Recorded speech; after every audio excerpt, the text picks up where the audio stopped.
Chapter 1. Girl, females are going to hate regardless. That's how you know that you're that bitch. By Tarn Diamond. 7 years earlier, Carter sat at the head of the table with both of his hands folded into each other. He briefly stared at each of his 10 henchmen in the face as he looked around the table, then to his right-hand man, Polo, who sat to his right. As he always did, Carter took his time before speaking. He always chose his words carefully and spoke very slowly with his deep, baritone voice. He poured Dom into his oversized wine cup and took a sip. Family, today the cartel has expanded. The days of hand over fist pay is over. It's a new day, a new world, a new Earl. For the last 10 years, I have flooded the streets of Miami with the finest coke and built a monopoly. I love all of you as if you were my own blood. That's why I'm giving you the opportunity to grow. You can't hustle forever. I recently acquired a real estate company, and this way we can turn all of this dirty money into clean money. I want all my niggas to eat with me. So if you want to be a part of this, here is your chance. Carter took another sip and passed the cup to Polo. Without saying a word, Polo took a sip of the same cup, signaling his response to Carter's proposition. He passed the cup to the next man and he did the same. Real niggas did real things, and the cup got passed around the room, and all men drank from the same cup. Mecca and Money peeked around the corner, listening in on their father's meeting. Although they were only 14, they wanted so bad to be part of the cartel. They both noticed at an early age how much respect their father received from everyone in the streets. They would get special treatment in school from teachers and students. Some of their friends' parents would go as far as giving them presents and hinting to them to mention it to their father. They loved how real their father was. He would talk to bums on the street as if they were the president of the USA. He treated every man as his equal, as long as they respected him and his family. For lack of better words, Carter was a real nigga, and both of the twins admired him greatly and wanted to be just like him, but for different reasons. Monroe loved the way his father stayed fresh at all times and was a great business and family man. He observed his father's style and immediately idolized him. Carter never wore the same shirt twice and only wore the finest threads. Money also took note of and admired his father's business savvy. Every move he made was a business move, a move that would benefit him in the future. Mecca, on the other hand, admired his father's street fame. He loved the way the street respected and feared his father. He would hear stories about his father being the man that made it snow in a city that had never seen a winter season, or cutting off fingers if work stole. In Mecca's eyes, Scarface didn't have shit on his father. While other kids was worried about candy and chasing skirts, Mecca was thinking about chasing money and being the next king of Miami. As they eavesdropped on the conference, they watched as each man took a sip out of the cup. Mecca and Money, come in here. Carter calmly grabbed the cup that had rotated back to him. Since Carter's back was towards them, when he called their name, it surprised them. It was as if he had eyes in the back of his head. They slowly walked into the room. The boys stood nervously next to him, knowing that they got caught spying on him and that their father was very strict when it came to handling business. They eased up when they saw a slight grin form on his face. Carter passed Money the cup and looked around to make sure their mother wasn't around. Take a sip of that, he said. Money looked at the cup as if he was scared to take a sip. Mecca noticed his brother's uneasiness and grabbed the cup from him. He took a gigantic gulp of the liquor, and a burning sensation rushed down his throat. It took all of his willpower not to spit it out. His face twisted up as he put one hand on his chest, hoping that the burn would go away. Polo noticed his expression and laughed loudly. "That'll put some hair on your chest, nephew," he said in between laughs. Carter joined him in laughter as he watched his other son take the cup and take a moderate sip. Money's face didn't change its expression. He took the gulp like a man. Money handed the cup back to his father and stood there with his chest out, as if he was trying to prove that he was a man. Mecca followed suit. "Why were you two eavesdropping on Papa?" Carter playfully hit both of his sons in the chest. Money shrugged his shoulders as if to say, "I don't know." Mecca looked around the table, seeing nothing but hustlers and killers. He then looked at his father, who sat at the forefront of them, and a smile spread across his face. "Papa, I want to be just like you. I want to be a gangster," Mecca said as he stepped in front of his brother. One of the hustlers at the table chuckled as he looked at Mecca. "Little man got hustle in him. That's a gangster in the making right there," the man said. Carter shot a look at the man that said 1,000 words. If looks could kill, the man would have been circled and chopped. "No, my son would never be that. Watch him out, fam," Carter stated firmly as he focused his attention back on Mecca. "Look, sons, you are better than this. This game chose us. We didn't choose the game. You got the game twisted. I do this so you don't have to do it," Carter said as a somber feeling came over him. It hurt his heart to hear Mecca say that he wanted to be a gangster like him. "Let me show you two something," Carter said, before he looked at his henchmen that sat at the long red oak table. "How many of you have lost someone close to you because of this drug game?" Slowly, everyone at the table raised their hands to help Carter prove a point. "How many of you go to bed with a pistol under your pillow?" Carter asked.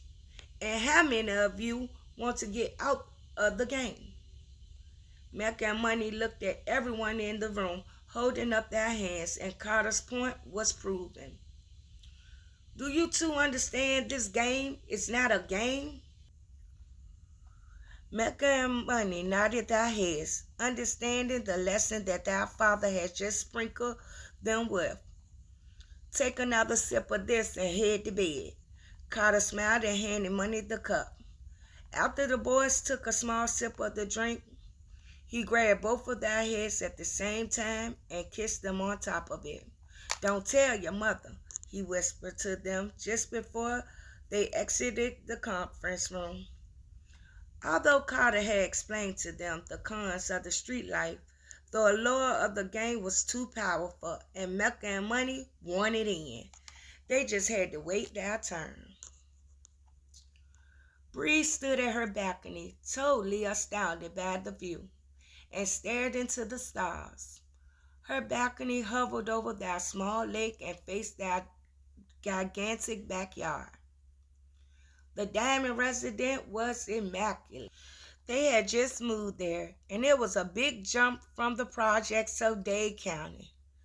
Breeze's 12-year-old eyes were lost in the stars as her mother stood behind her and brushed her long hair.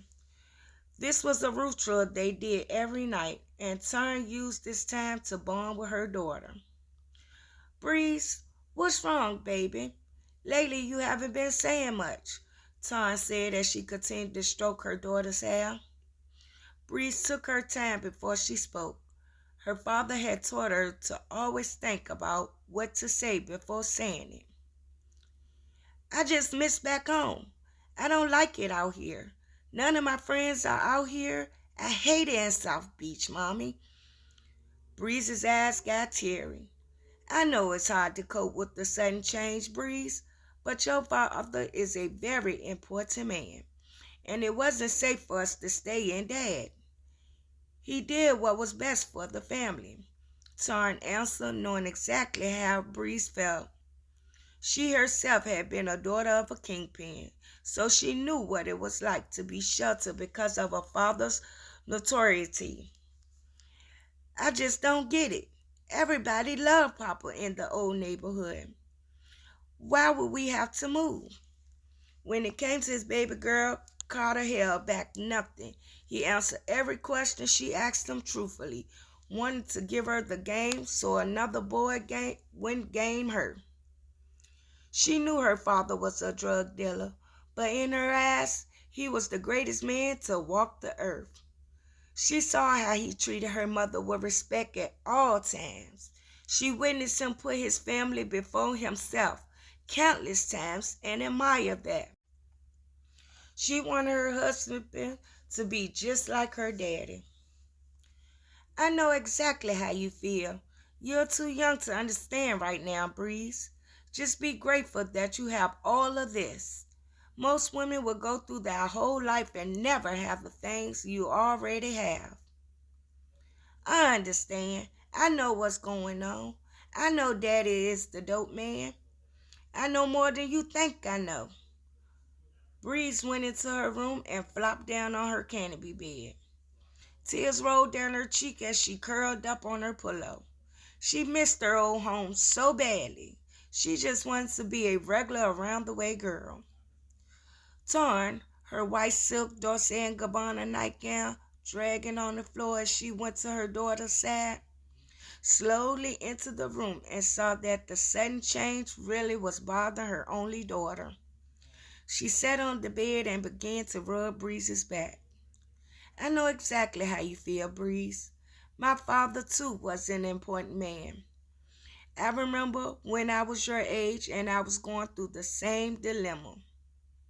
My father, your grandfather, was an important man also. I had it much worse. It took the murder of your uncle for my father to move out the hood. Your father is just being cautious. If anything ever happened to you or your brothers, our hearts would break. He's just protecting you. Tarn reminisced about her deceased brother, who died when she was only 10. He was only 15 years old when he was kidnapped and killed while her father was in a drug war. I know that we have to live like this, but it's just not fair. I feel like I don't belong here. All the girls at school look at me funny because I'm mixed, and they whisper bad things about me. I try to ignore them, but it still hurts my feelings. Girl, females are going to hate regardless. That's how you know that you're that bitch. Tarn smiled and scorned her nose. Breeze couldn't help smiling at her mother's comment. She looked at how beautiful her mother was, and her comment made her look at things differently. Maybe they do look at me enviously, she thought. Before Breeze could say anything in response, Carter cleared his throat, startling them. He looked at how gorgeous the two main women in his life were. He suavely leaned against the door with his arms folded. What are you guys smiling at? He walked towards them. Nothing, baby. Tarn smiled and winked at Breeze. Just girl stuff. Carter bent over and kissed Tarn and then kissed Breeze on top of the head. Tarn knew that Carter had come to tuck Breeze in, as he did every night, and decided to leave them alone. I'll be in bed, she whispered to him. Good night, baby, she said to Breeze as she tapped her leg. I love you. I love you too, Mommy. Tarn strolled out the room, her stilettos clicking against the marble floor as she made her way out. Tarn would never get caught without her heels on. Nightgown and all, she always looked the part, playing her role as the queen of her husband's empire. She was wifey. There was no doubt about that. Carter stared at his wife as she walked away and then turned his attention back to Breeze. "Hey, baby girl," he sat next to her. "Hey, Papa." Breeze sat up and focused on her father. "How was school today?" Carter asked as he rubbed her hair. "It was okay, I guess." "Breeze, I know when you're lying. Tell Papa what's going on." "I just miss my friends. The people at school are so funny acting. I wish we could move back home." Breeze dropped her head. Carter placed his finger under her chin and slowly raised her head.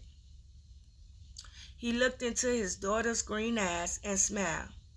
"Baby girl, don't worry about that. Everything takes time. They will come around eventually. I tell you what." Carter stood up and smoothly put his hands in his $400 Armani slacks. "Why don't you call up some of your friends and tell them that you're having another sleepover? You can invite as many of them as you want. I have a limo pick up each girl. Would you like that?" Breeze's eyes lit up, and she gave him the biggest smile ever. "Yes, thank you, Papa," she said as she leaped into his arms. Carter had promised himself that he wouldn't let outsiders into his new home, but he had a weak spot for Breeze. She was his only daughter, and he spoiled her more than he did his twin boys. "What about boys?" Breeze looked at her father. "Can I invite them too?" His smile quickly turned into a frown as he looked at Breeze like she was insane. "Gotcha," she said as she broke out into a laughter. "Baby, don't do that," he said, joining her in laughter. "You almost gave this old man a heart attack." Although Breeze was joking around, he knew that the day when she would be serious was soon to come, a day that he dreaded. Alright, before I go on to part 2, go ahead and click like, hit share. Come on, show your girl some love. Yes, honey bunch. Let's go ahead and get into chapter 2. There is strength in numbers, and we will get through this as a family. By Polo. Polo took a deep breath as he pulled into the South Beach, one of the many suburbs of Miami. As he looked around at the perfectly landscaped lawns and the children playing careless in the streets, he realized why Carter had moved his family so far away from the hood. With its gated community and million-dollar structures, it seemed as if it were a million miles away from the grit of the ghetto. Carter, positive that the upscale environment of South Beach would protect his household from the harsh reality that the street life had to offer, had told him that the move would be good for his family, but he was wrong.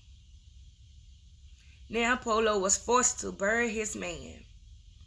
Polo and Carter had known each other since they were young and hard-headed, coming up in the trenches of Dade County. They quickly formed a brotherly bond as they took over the streets and innovatively entered the drug game. The cartel was what they were labeled, a notorious criminal-minded organization that was willing to stay on top by any means necessary. Carter and Polo had put into work for many years and worked hard to surround themselves with thoroughbreds that respected the hustle of the streets as much as they did. They earned money, power, and respect. That is, until the Haitians from Little Haiti discovered the money that was being made and tried to muscle them out of town. Carter's demise proved to Polo that the Haitians weren't to be taken lightly. He just hated that it took the death of their leader to figure that out. Nobody was untouchable. Now he had a nagging pain in his heart and the streets of retaliation on his brain. but he knew that his hurt didn't compare to that of Carter's family. When he pulled into the driveway to the 10-room, 7,000 square foot home, he prepared himself for the heartache that he was about to encounter. Polo personally made sure that Carter's wife and children was taken care of. He knew that they would be okay financially, but he was determined to ensure their safety. No expense was spared when it came to the security of their family. There were about 10 armed henchmen stationed outside of the house, and he acknowledged them with a nod as he passed by and walked into the diamond home. "Unc Po!" Mecca slapped hands with his father's best friend. Polo could tell that Carter's death was weighing heavily on his heart by the sad look in Mecca's eyes. Polo then turned to Monroe and pulled them near as well. He held them close, his arms wrapped around their shoulders. All three men had their heads down. Polo told them, "I know it doesn't feel like it right now, but it's gonna be all right. You hear me?" Tears formed in Monroe's eyes. He nodded his head, praying that his Uncle Polo was right. Polo whispered in their ears, "You both have to be strong for your mother and Breeze. This is gonna hit them the hardest. You know how protective your father was of them. It's time to step up to the plate, twins. You gotta pull your family back together." Both boys nodded in agreement as they quickly wiped the tears from their eyes. Having been trained by their fathers to never show emotion, they knew that to cry was to show weakness. "Where are your mother and sister?" "They're still upstairs," Money stated. Polo ascended the steps 2 at a time. He approached the bodyguard that he had hired to stand by Tarn's side. "Fuck you doing?" he whispered harshly. The bodyguard quickly snapped his cell phone shut, and before he could put it safely in his pocket, Polo slapped it out his hand. "Do I fucking pay you to talk on the cell phone?" Polo pointed his fingers in the man's face. It didn't matter he was only 5'8", and that the bodyguard was 270 pounds of pure muscles. How the fuck you supposed to protect anybody when you're focused on the fucking phone? As a matter of fact, get your ass out of here. Put somebody on this job that want to make this money, you pussy.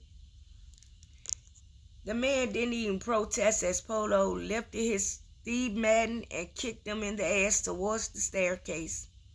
He looked over the landing and yelled, "Mecca, show that motherfucker the door and bring one of them niggas up that take this shit seriously." Polo fixed his clothes and wiped himself down before he knocked lightly on Tarn's door. "Come in," she called out. "It's open." Tarn looked as beautiful as ever standing in front of the full-length mirror in her white on white Dolce suit that fit nicely around her slim frame, the skirt stopping directly before her knees and hugging her womanly shape. Her neck was framed with rare black pearls that matched the pearl set that clung to her ears. Her long layered hair was pulled back into a sophisticated bun. She spared herself of applying makeup because she knew that eventually her tears would ruin it anyway. Her natural beauty was enough to take Mrs. America's crown, and her Dominican future made her look more like a mature model than a mother of 3. "Tarn, it's time to go," Polo stated as he stood in her doorway. She nodded her head and closed her eyes as she said a silent prayer to God. "Please give me the strength to get through this for my children. They are all that I have left. Take my husband into grace and take care of him until we meet again." "Okay, let's go," she said, trying to hide the shakiness in her voice. She walked out the room and down the hallway to her daughter's room. "Breeze," she said as she opened the door, "it's time." I don't think that I can do this, Bree stated, tears running down her cheeks. It was obvious that she had been crying for hours because her eyes was red and swollen. The distress from her father's murder was written all over her young face. It was almost as if her legs gave out from underneath her because she fell onto the bed and put her head in her hands. Tarn and Polo rushed to her side. Polo knew that Breeze would take her father's death the hardest. His only daughter. She was his pride and joy, and he had treated her like a princess since the day she was born. Breeze could do no wrong in his eyes, and they had shared a special connection all her life. I can't believe he's gone, Breeze stated. She felt as if the life was being squeezed out of her. I can't do this, Uncle Po.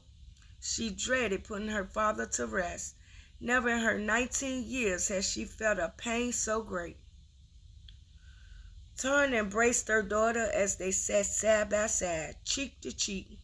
I know that you can't do this, but we can, she stated.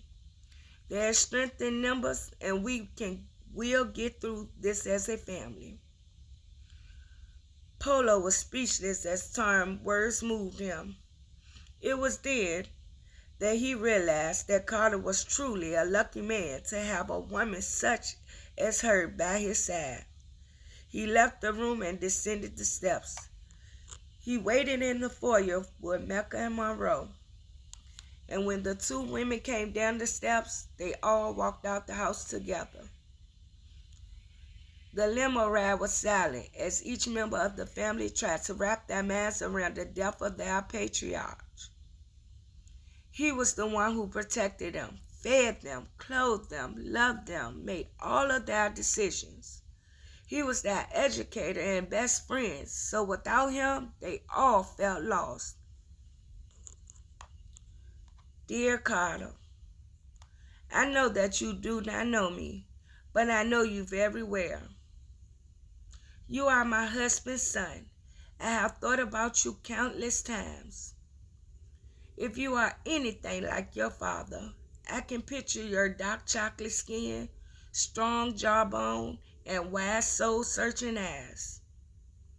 I wish that I could have written you under better circumstances, but I am not contacting you to deliver good news. My husband, your father, has left this earth. He was killed, and although you do not know him, I want to give you the chance to say your goodbyes. His funeral will be held Saturday, June 3rd, 2008. I hope that you will join us in celebrating his life. Everyone is expected to dress in white attire. He will not want us to mourn his death, but to come together as a family and appreciate his life. I know that this is how he will have wanted to go out. Sincerely, Tarn Diamond. Carter folded the letter up and put it in the pocket of his Armani suit jacket. He had received the letter a week ago and was debating whether or not he should actually go to his father's funeral. He had never known his father, never even heard his voice. Why am I here? He thought in confusion as he looked in his reflection in the mirror. His designer suit was tailored specifically to his 6-foot frame, and his broad, strong shoulders held the material nicely. A small gold chain hung around his neck, displaying a small gold cross. Checking his watch, he realized that he didn't have much time to get to the church. He reached underneath the hotel bed and pulled out a duffel bag that contained pure white cocaine and 2 handguns. He figured if he may as well drop off some dope to some of his people in Atlanta while in the dirty South. That way, if the funeral ended up being a waste of time, he wouldn't have wasted time and money coming to town. He pulled out his chrome .45 and tucked it in his waist. He rubbed the waves on his freshly cut Caesar and took a deep breath. He had prepared himself for what he was about to do. He had felt resentment towards his father ever since he was a young boy. He had never understood why he had grown up never knowing the man that helped create him. Although he harbored these feelings, he still felt obligated to show his respects. A nervous energy filled his body as he headed for the door. It was time for him to say goodbye to a man he's never met. As the bulletproof limousine pulled up to the church, Carter's henchmen walked up and surrounded the vehicle. "Leave your guns in the car," Polo instructed Money and Mecca. He opened the door and prepared to step out. Mecca told him, "The heater stand on my hip, Unc. Them dreadhead motherfuckers daddy my father. I'd be damned if they do the same to me." He popped the clip into the chamber. "First, I'm going to tell you to respect your mother and watch your motherfucking mouth, Mecca." "No, Mecca's right, Uncle Po," Money said. "We need to be strapped at all times." Polo put his foot back into the car and closed the door so that their conversation wouldn't be heard. "Okay, listen." He looked around at the shaken Diamond family. "I know this is hard for you, but you have to trust me. Your father was like a brother to me. I love this family as if it is my own. I would never let anything happen to any one of you. Now, I promised the pastor that I wouldn't bring any weapons into his church. Your father's funeral is neither the time nor the place for them.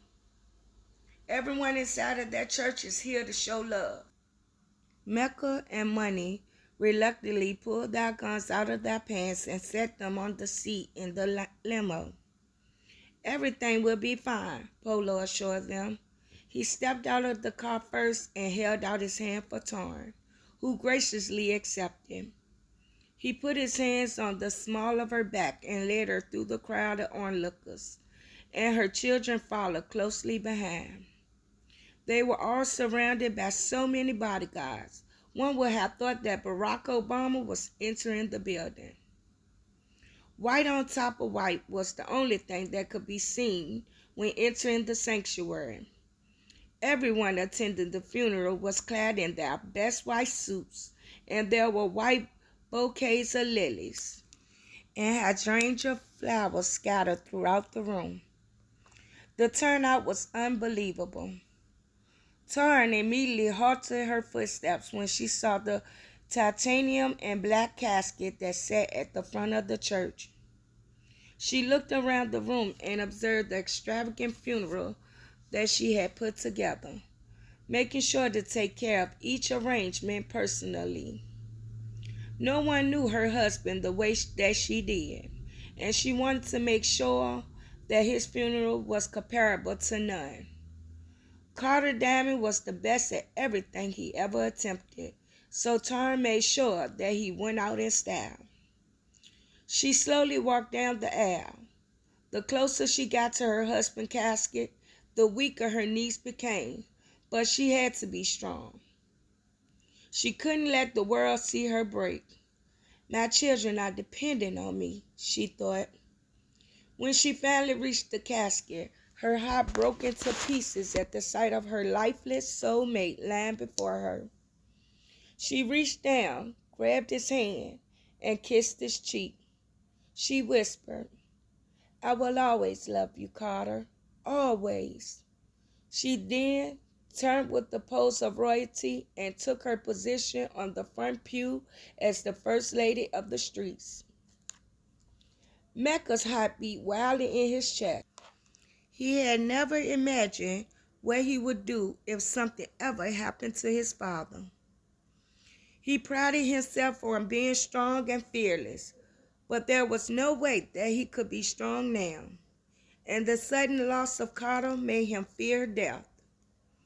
He stepped down the aisles and gripped the sides of his father's casket when he saw his ashen face. The glow that his dark skin had once possessed was gone, and his eyes were sunk in. He felt the swell of water in his eyes cloud his vision. He closed his eyes to hinder them from falling. He picked the tiny cross necklace off his chest and kissed it. It was the chain that Carter had given all of his children the day that he brought them home from the hospital. 14-karat gold crosses to hang around their necks. The chain had been changed over the years, but the cross was still the original. The children all valued their chains with their lives. Mecca walked over to his mother and sat beside her, trying to keep his emotions at bay. Monroe stepped toward the casket next. He thought of all the times his father had spent with him. He knew that he needed to absorb all of Carter that he could, because this was the last time that he would ever see him again. He gripped his father's hand and leaned in close to his ears, as if he still could hear him, and said, "Thank you for everything, Papa. I remember everything that you taught me. I'll never forget you." With those words, Money joined his brother and mother. Breeze graced the church aisles as if it were a runway. All eyes were on her as she paused mid-step. She knew that her life had been changed forever. Her papa, comparable to none, was the man of her dreams, and she didn't want to let him go. She stepped up to the casket as she fought to keep her pain under control. But as soon as she touched his cold skin, she lost it. Against her will, a small cry escaped her lips, and a fountain of tears cascaded down her precious face. She leaned over her father, gripping his hand, and sadly prayed for God to take care of his soul. The sight of her so broken caused the attendees to break down as well. Her collapse signaled the collapse of the entire church, and wailing would be heard throughout. Mecca went to her side to get her to let go of Carter's hand. "Come on, B." He gently rubbed her hair and lifted her head. "Don't hold your head down. Papa wouldn't have that." He smiled at her gorgeous face, and she gave him a weak nod of agreement as she finally left her father's casket and sat with the rest of her family. Just as the pastor took his place at the podium, the church doors clanged open. Gasps rung out throughout the church as all eyes focused on the young man who stood in the doorway. Speculators' whisper traveled throughout the pews as everyone watched the young man walk down the aisle. From his skin tone to his confident stride and striking features, he was identical to the man they were there to bury. And one would be able to guess without reading the tattoo name on his neck that he was Carter Diamond's son. It was almost unnatural, the resemblance that the two shared. Mecca's eyes followed the man as he approached the front of the church. "Fuck is that?" he hissed. "The nigga looked just like Papa," Marnie commented in amazement. "Mommy." Breeze looked at her mother, but Tarn needed no explanation. She knew exactly who the young man was. He was Carter Jones, her husband's legitimate son. Polo leaned into her and whispered, "Tarn, I have something to tell you. Carter didn't mean to." Without taking her eyes off the young man, she said, "Don't worry about it, Polo. No need for you to explain. I know who he is." Carter felt the questioning glance of the people surrounding him. He stopped in the middle of the church and stared at the casket up front. His heartbeat was so rapid that he felt sick to his stomach. "I shouldn't be here," he thought. Just as he turned to leave, 4 men with long dreadlocks entered the room. They were the only ones wearing black. Carter frowned at their blameless disrespect. They bumped him violently as they walked past, but Carter let it ride as he turned his head and watched them continue down the aisle. Mecca's temper immediately flared. He reached in his waistline for a pistol that wasn't there. "Fuck," he whispered as he began to stand. Polo grabbed his arm to halt him. "Wait a minute," he stated. "This is a part of the game." Polo didn't expect the Haitians to make their presence felt at the funeral. He had underestimated the coldness. The church was silent as everyone waited to see how things would play out. It was no secret that the Haitians were responsible for Carter's death. The dreadheads walked up to the casket and stood silently with their heads down, as if they were in prayer. Taryn gripped her son's hand and let out a sigh of relief. "See," Polo said, "they're only here to represent the Haitians. They're just showing respect for the deceased. We gonna handle that, just not here." Before the words could reach Taryn's ears, she was in an uproar as she watched the Haitians hawk a huge gobs of spit and release them on her husband's body, defiling Carter's corpse. "Ha! Choo! Ha! Choo!" Breeze watched in disbelief as the Haitians raised their feet and forcefully kicked the casket off the table, causing the body to roll out onto the floor.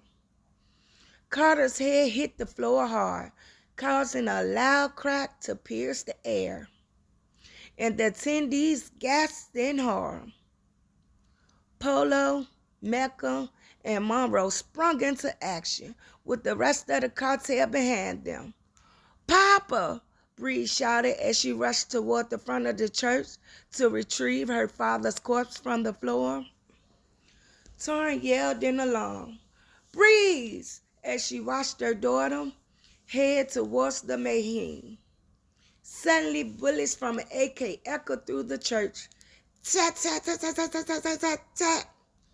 Little flashes of fire kissing the air, and was followed by the sound of people screaming and running for the exit. Breeze didn't care about the gunfire. She just wanted to get her father, but before she could reach him, one of the Haitian gunmen snatched her up. Taryn yelled, "Breeze!" Carter looked in horror at the front of the church. He recognized the young girl from pictures that he had been sent when he was younger. "She's my sister," he thought as he pulled out his .45 without hesitation. He stood up and scrambled to get between the screaming people as he aimed his gun and released one shot. His bullet hit his intended target, and the man holding Breeze dropped instantly. Carter's clip was quickly empty as the gun battle continued. He was clearly outnumbered, but that didn't stop him from reaching in his ankle holster and pulling out his 9mm pistol as the three remaining Haitians shot recklessly, clearing a path to lead the church. Using his natural instinct for survival, he picked up the body of the dead Haitian and wrapped his arms around his neck, putting him in a chokehold from behind. The dead weight was heavy, but it was the only way for him to shield his body from the bullets being sent this way. Carter yelled, "Y'all niggas want to clap?" and shot his 9 with one hand while moving toward the Haitians who were now headed for the door. Carter's gun spit hollow points towards the Haitians as the dead body in front of him absorbed his enemy fire. Pow! Pow! Just as he reached the exit door, one of the Haitians yelled, "Me going to kill you, motherfucker!" And the three remaining Haitians made a run for it. Carter continued to shoot until he was sure they left the building. Once he was positive that everyone was safe, he dropped the dead Haitian to the floor and let off his last round into his skull. "Bitch nigga." He hawked up a huge glob of spat directly in the dead man's face, returning the favor on behalf of his dead father. He rushed over to Breeze's side. Rocking back and forth, she was holding on to her father's dead body and crying hysterically. "Are you okay?" he asked. "Get the fuck away from her," We don't know you, motherfucker, Mecca stated harshly as he pulled Breeze off the ground. Her head fell into his chest as he walked her away. Polo looked around at the carnage inside of the sanctuary. A couple people had been injured, and the church was destroyed. We gotta get the fuck out of here, Polo stated. How did they get in? Polo yelled in anger. He patted the young Carter on the back. Come on, let's get out before the police come. Follow me back to your father's house. A look of surprise crossed Carter's face. Yeah, I know you're his son, but right now, that's the least of my worries. Just follow me back to the house. We need to talk. With those words, Polo escorted the family out of the church, and they darted inside of the limo. Chapter 3. Brother or not, next time homeboy stepped to me like that, I'ma rock his ass to sleep by young Carter. Alright, babies, before I continue, go ahead and hit that like and hit that share button for me. Come on, friends. Let me see them buttons go. Yes, sir, and yes, ma'am. Okay, let's get into it. And if you're new to my channel, make sure to subscribe.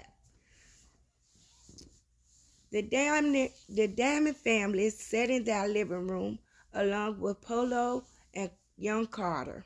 The room was quiet. No one knew what to say. Tarn and Breeze's eyes were puffy because of all the crying they had been doing. The horrific images of their loved one being kicked out of his casket haunted their thoughts. Becca Armani's shoes stomped the marble floor as he paced the room back and forth, totally enraged, two twin Desert Eagle handguns in his hands.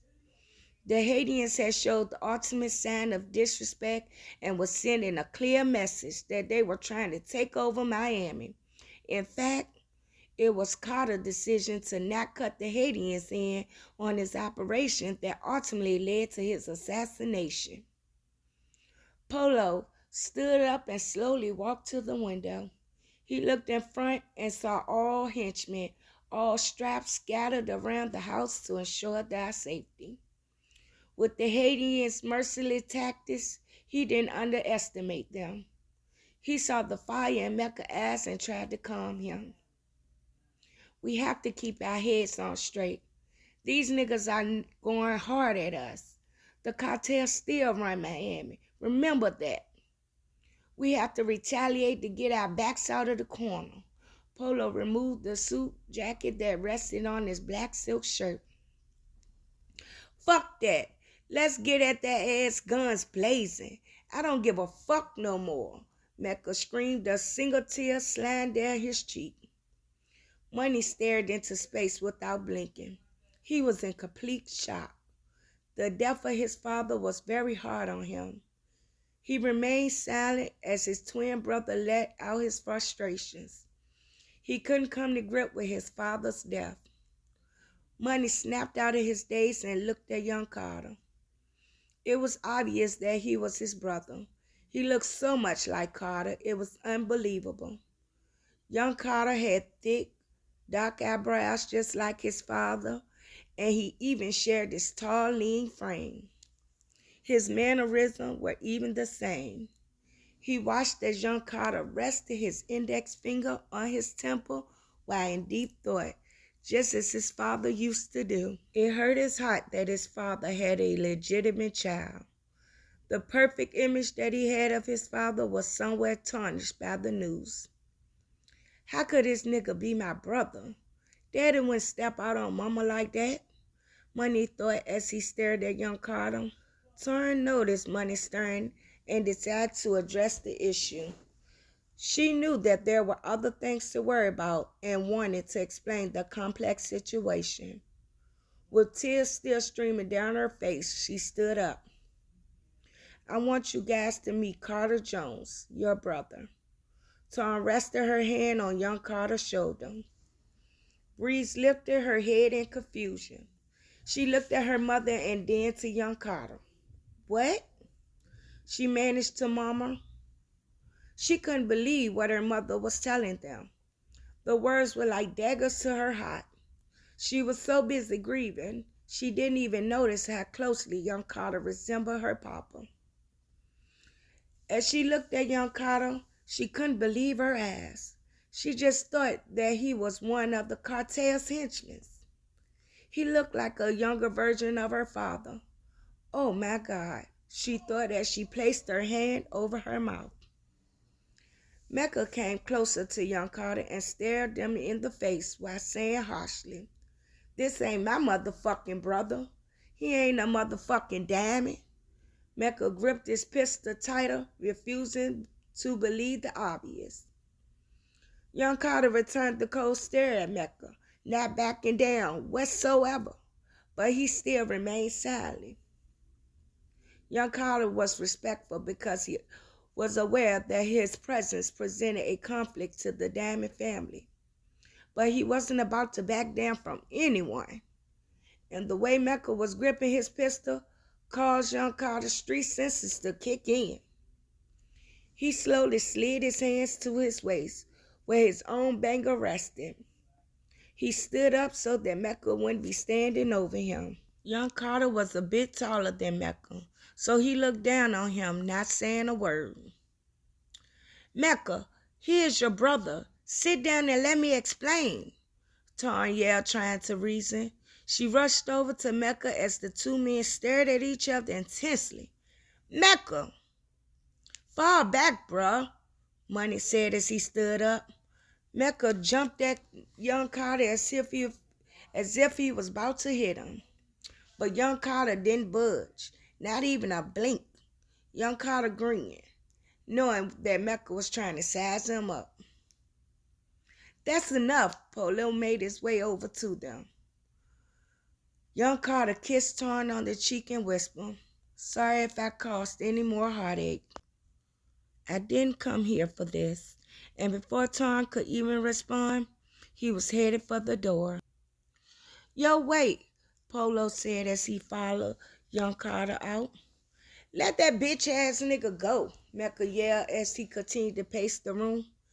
It took all of young Carter's willpower not to get at Mecca, but he figured that he would give him a pass for now. Polo caught up to young Carter just before he exited the house. "Yo, young blood, hold up a minute. There's no need for me to be here.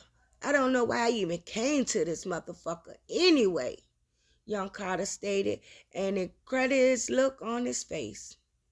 "Listen." Polo placed his hand on Carter's shoulder, trying to convince him to stay. "Mecca has a lot on his mind right now. The family really needs you. Look, fam, I ain't got shit to do with them. I just came to pay my respects and keep it pushing. Know what I mean? Brother and that. Next time homeboy stepped at me like that, I'ma rock his ass to sleep." Carter clenched his jaw. Polo took a deep breath and saw that Carter was noticeably infuriated, but kept his composure out of respect. Young Carter reminded Polo of his late best friend in so many ways. Polo looked into Carter's eyes and said, "Just give me a minute to talk to." Carter cut him off mid-sentence, not want to hear any more. "Look, I'll be at the Marriott off South Beach until tomorrow night." With that, he left Polo standing there alone. All right, friends, we on chapter 4.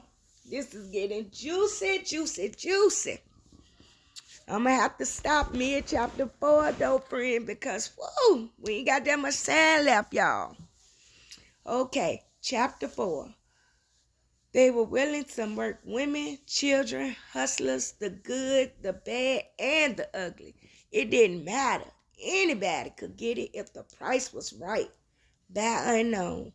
All right, before I continue to read, I'm going to stop right here. Go ahead and hit that like and hit that share button right now, friend. Come on, friend. And if you're new to my channel, go ahead and hit that subscribe button for me.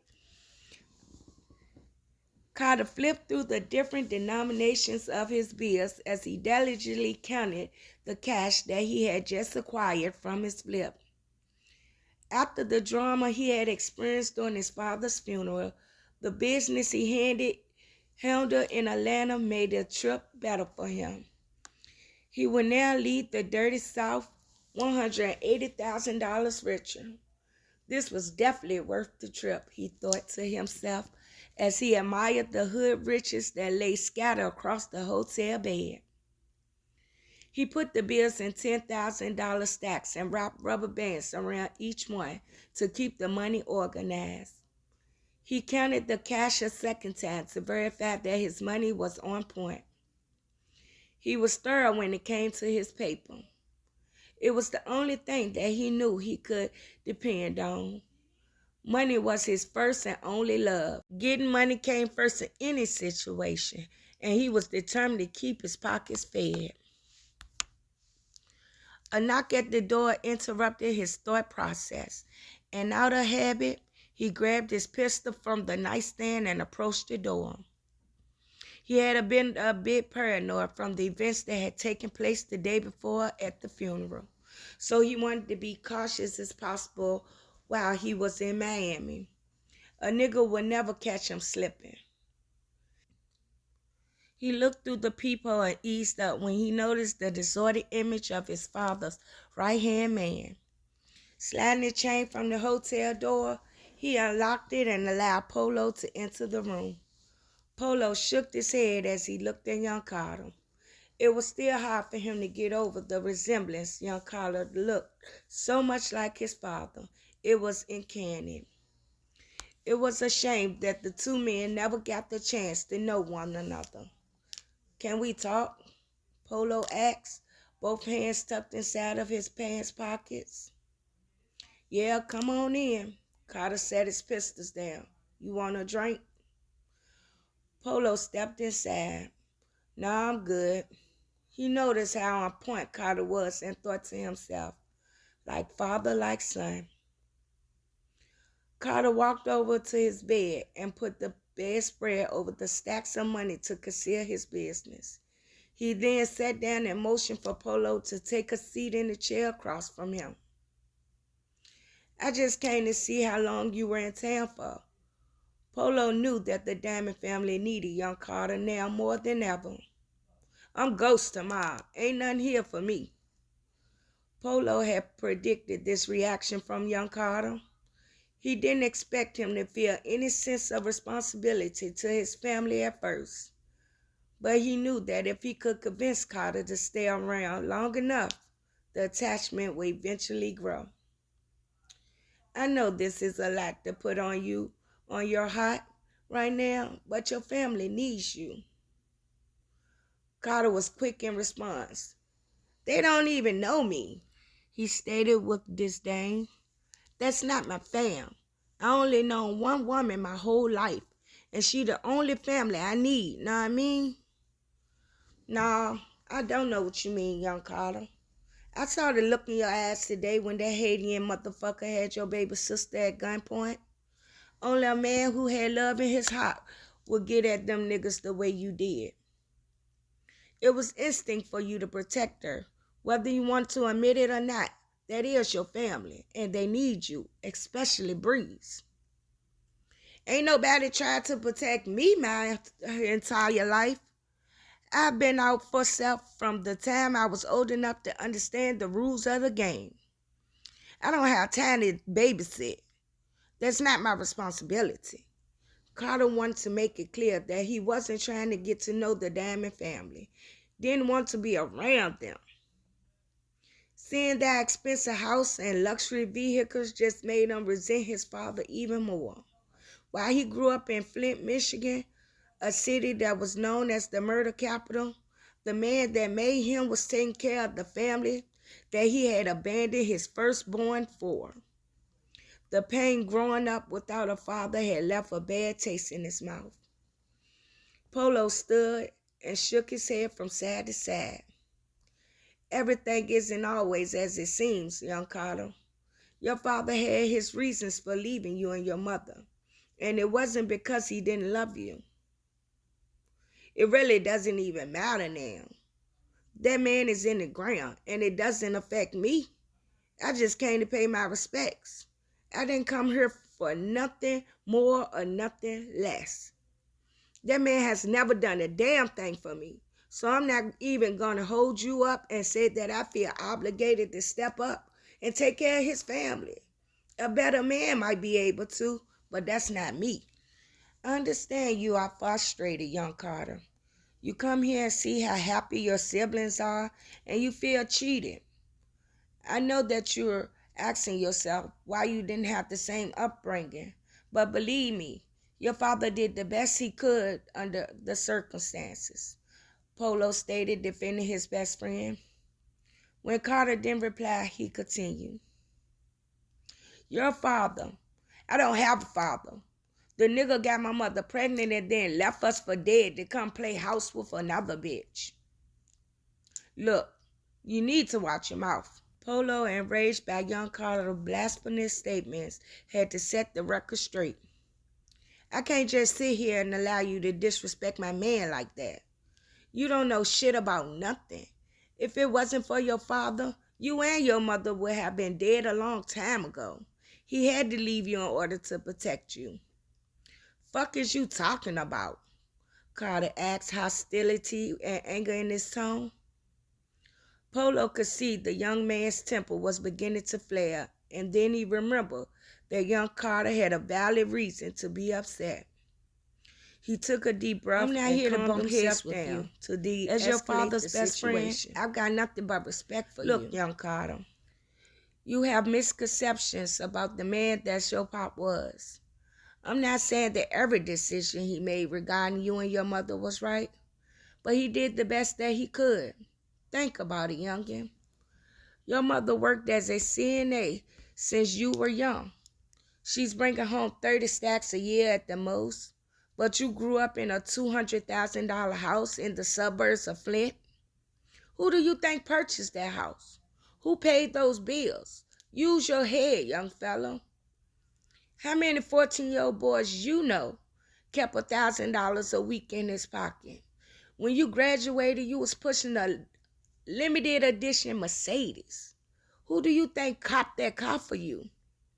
Let me tell you, it wasn't mommy. Polo's words was enough to silence Carter and make him think.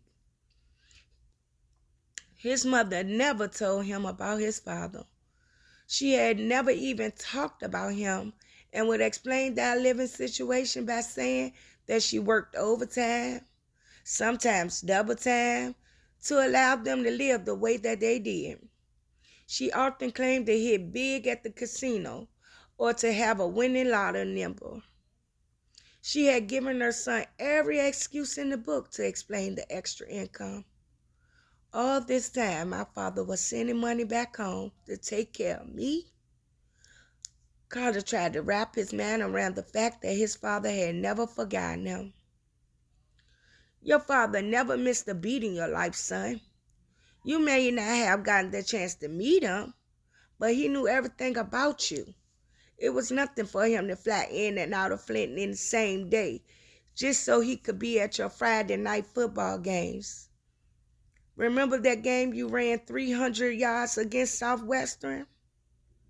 Carter nodded his head as he placed it in his hands. Yeah, I remember. Your father was there. I know he was there because he dragged my black ass with him every week, every touchdown, every award assembly, every graduation. He was there for all of that. When you got into that trouble with the law as a juvenile, he made sure that the case was thrown out. 50 grand made that little mishap disappear from your record. Your father loved you very much, but he was a hustler too. He met your mother when she was 15 and he was 17. They dated throughout his senior year in high school, and when it was time for him to go to college, he regretfully left her to better himself. Your mother was so upset with him that when he moved down here, she stopped contacting him. He tried to call her, but she would never return his calls. A couple of years later, he met Tarn. She was beautiful, unlike any other woman he had ever met, and they fell in love quickly. She is a full-blooded Dominican, though. And they don't play that in tactical dating shit. He had to prove himself time and time again just to be with her. If it weren't for his persistence and her refusal to leave him alone, they never would have been allowed to stay together. He knew that she was the daughter of Emilio Estates. Carter lifted his head in surprise at the notorious drug lord's name. His eyebrows rose in speculation as he thought, I know this nigga ain't talking about. Before Carter could even finish his thought, Polo said, yeah, I'm talking about the Emilio Estates. Damn! Emilio took Carter under his wings. His co-connect allowed Carter to establish the cartel as the most notorious and prosperous illegal enterprise Miami has ever seen. Emilio was clear in his concerns, though. He told Carter that if he wanted to be with his daughter, then he would have to keep up the lifestyle that she was accustomed to. Emilio told him that his family had to come first, and that if he ever disgraced his daughter in any way, that it would be the death of him. So he deserted me and my mom's. He chose his family in Miami over me. Your father didn't even know about you until you were a young child. Your mother didn't even tell him that she was pregnant. When he found out, Tom was pregnant with the twins. And if Emilio ever found out, you and your mother would have been put in direct danger. Knowing that he could trust his wife, he told her about you and your mother. Although she was upset at first, he explained that he had never cheated on her. She agreed to never tell her father, and they sent your mother to support you from that day forth. It pained him that he couldn't get to know you. He wanted to be a part of your life, but his connections with the Dominican mafias prevented that from happening. You are his firstborn. You look just like him. He loved you wholeheartedly. Confusion and anger took over Carter's body. He didn't know if he should be relieved or enraged. It still doesn't make up for the years I spent never knowing him. I don't give a fuck what I'm facing. When I have a shorty, my seed gonna know who I am. I'm gonna be a man and take care of my family, no matter what the circumstances are. Money can't make up for the time he wasn't there. My mother couldn't teach me how to be a man. I turned to the streets for guidance. My father came to my games, but he wasn't the one who showed me how to throw the ball. He never showed me how to grip a pistol. He ain't show me shit. I had to learn all that shit off a humbug on my own. Sending you money and supporting you from afar was the only thing that he could do. That cash kept you fed and a roof over your head. Your mother didn't have to worry about shit. She chose to never spend the money on herself. She never had to work another day of her life if she didn't want to. He made sure of that. Polo looked in young Carter's eyes, trying to read him. Carter stood up to signal that he was done with the conversation. It still doesn't matter. This ain't home, and first thing tomorrow, I'm out. Polo stood up as well. He shook his head in contempt. All right, I hear you. But no, you hear me. There's a war going on. Your little brother and your baby sister need you right now. They weren't raised the way you were. They're spoiled, and they underestimated the seriousness of what's going on. This family needs your leadership, your protection. There's a lot of unfinished business that needs to be handled. Your father's seat at the cartel is waiting to be filled. Carter's silence was enough to let Polo know that he was considering his options. He headed for the door. Before he left the room, he said, "There's a meeting tomorrow night at the Diamond's house. Your presence should be felt. If you still in town, you should drop in. I'll be in touch.